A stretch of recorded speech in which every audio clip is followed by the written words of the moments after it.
Pregnant homeless woman. As you know, this is something that's very important to me, and I felt it pertinent to share my own personal experience because many times people that have not dealt with homelessness in a personal capacity give out advice that is inaccurate, hurtful, not helpful, not fair. So I'm giving this personal experience in order that we might all look at how we can truly help the homeless, not just financially, but holistically and from a point of view of compassion and trying to understand. So let's dive right into where I left off in part 1. Neil and I are in Capetown. I've given out my CV to no avail.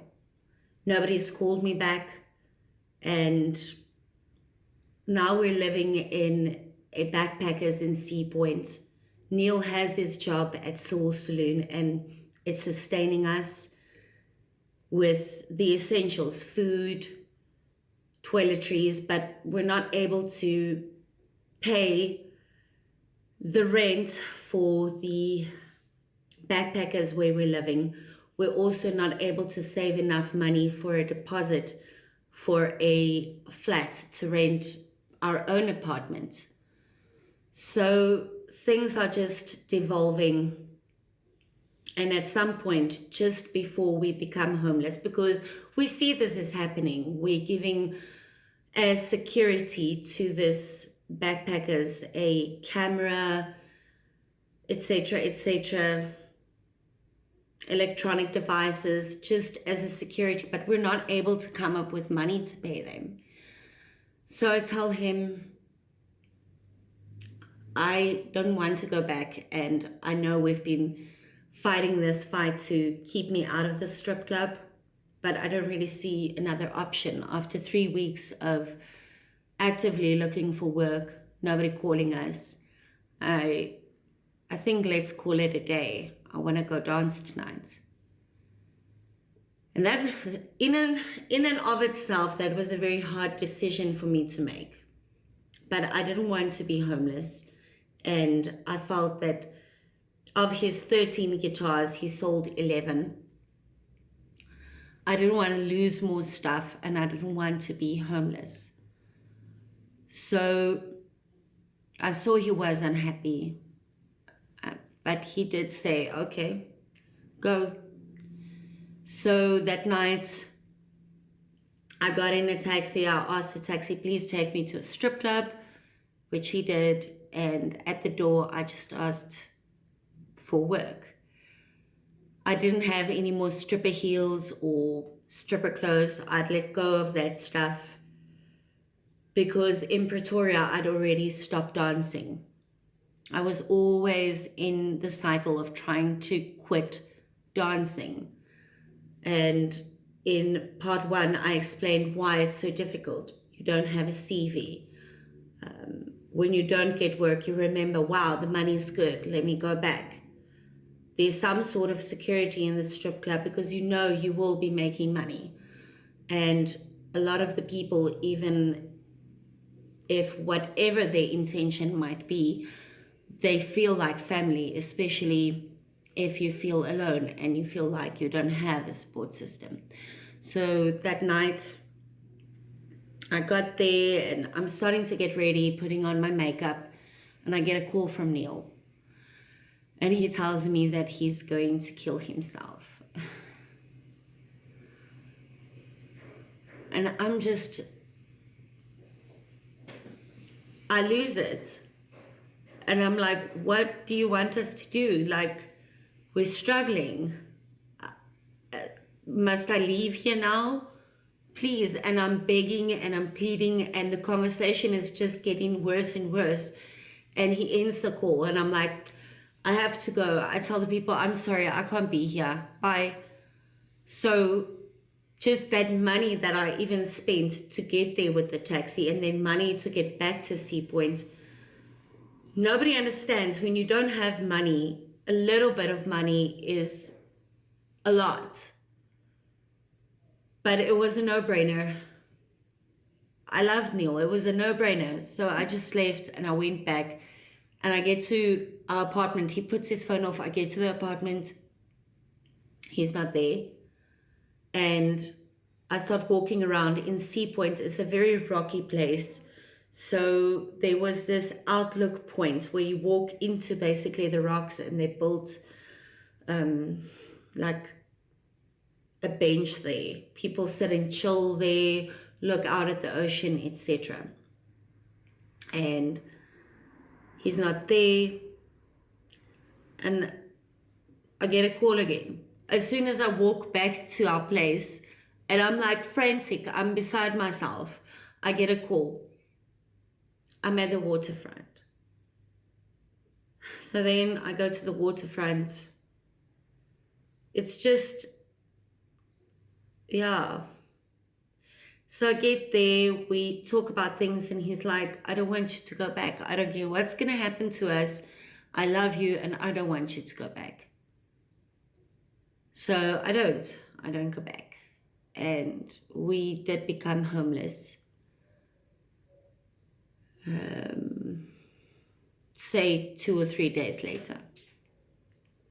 During this time, Neil had met a guy called Voldu. He's a sound engineer at Soul Saloon, the place where he was working. And this was perfect because Neil being a musician and Voldu being a sound engineer, it was really mentally a really good escape for Neil to keep positive.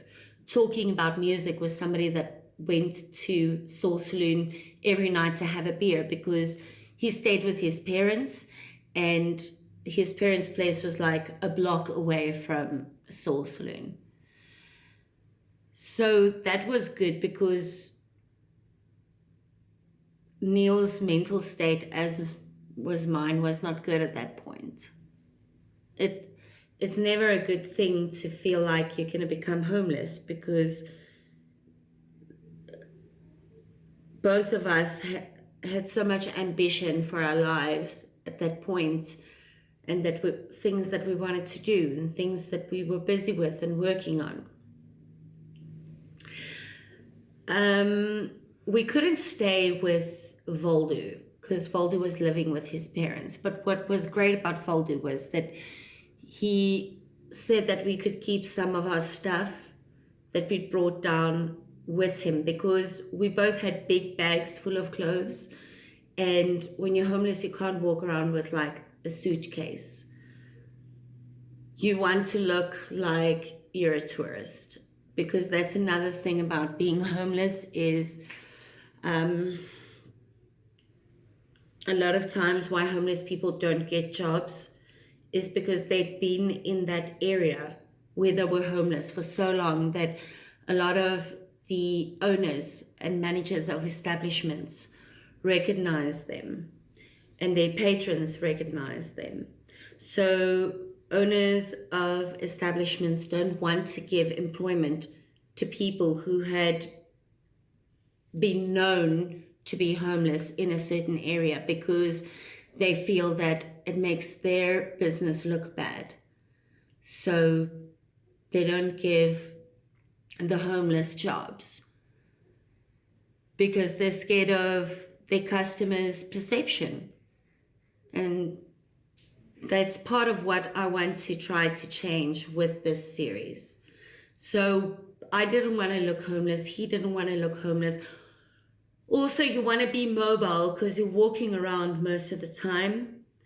You don't want to spend all your money on taxis. So you're walking around most of the time. So to be mobile for other homeless people or gangsters not to steal your stuff. You also don't want to attract too much attention by having too much with you. So these are many of the reasons why you want to carry as little as possible on your person and look like you are a tourist. So what I used to do at night is, some nights Neil worked a night shift, and then Voldu said that I could come to watch videos at their place. And then I could watch a video for like 2 hours because I was a friend. His parents didn't know we were homeless at that point.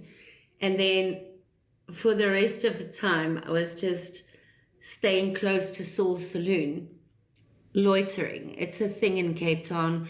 You're not allowed to loiter. It's against the law. I will be getting into that in the next episode. But for now, let's continue. But then other nights when Neil wasn't working, actually the very first night we were homeless, we realized something. There's this church on the corner. I think it's an Anglican church. And I told him, babe, we need to climb over the fence and sleep here. They had this little slab next to the church. I said, we have to sleep there because people are going to try to jump us. We just saw the area at night and we have to try to keep safe so we can sleep. I don't feel safe sleeping on the streets. And at least here, there's some barricade. So we climbed over the fence and I started feeling after like an hour, because that's another thing. When you're homeless, you have nowhere to charge your phone. So luckily, because Neil had a waitering job, he could charge our phones when he was working, but I wasn't using my phone just to check the time, etc., or set an alarm, because I wanted to keep it in order that later on I could buy a newspaper and call for jobs, etc. So I didn't want to waste my battery life. It's a mission when you're homeless, because every single thing you do has an immense consequence. You have to like think of everything and plan every single thing. It's intense. But I had a watch. So I look and about 45 minutes to an hour had passed. And I get this pain right here in the back. And I say, babe, we need to wake up. And he's like, what? And I'm like, we're going to freeze to death. And he's like, you're crazy. What do you mean? And I said, no, my grandmother told me when I was little not to lie on the floor because the floor is cold and it's our kidneys. We're going to freeze to death. And I think why many people that live on the street do freeze to death is because of the emotional pain and the actual cold that you're living in. A lot of people use substances and they don't feel that feeling that I felt that night. So they sleep through it and then just don't wake up. So I tell him, we're going to freeze to death. You got to wake up. So from that night, we never slept at night again. We always used to walk around. And when we climbed over the fence that very night, Sea Point is it's built like a maze almost. So you'll walk in a certain part and you'll walk yourself into a cul-de-sac. And that night, people were following us. And by the things they said and their jeers and everything, we knew that they wanted to do something bad to us. I don't know what would have been done, but that was a hectic experience. We knew they were going to do something bad to me and probably take our stuff as well. But then Neil thought, and we pretended to go into one of the complexes there. Like he pretended to put a code in.